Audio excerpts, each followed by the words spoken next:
Hello, in this video, I will be showing you how to delete account on Among Us. So first you have to do is just simply log into your Among Us account. Now you can see here settings.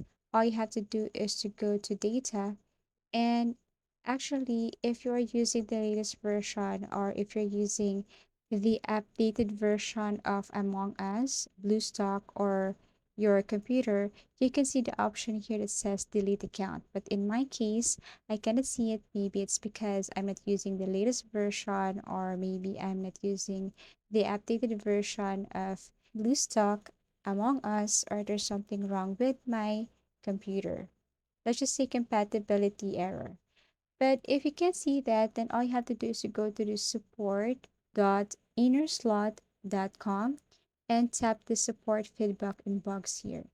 And you can ask or send a message directly to Among Us customer service and maybe ask them to delete your account.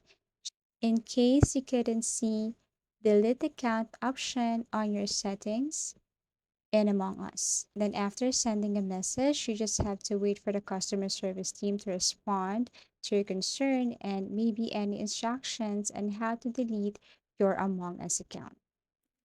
Thank you for watching and see you in our next videos.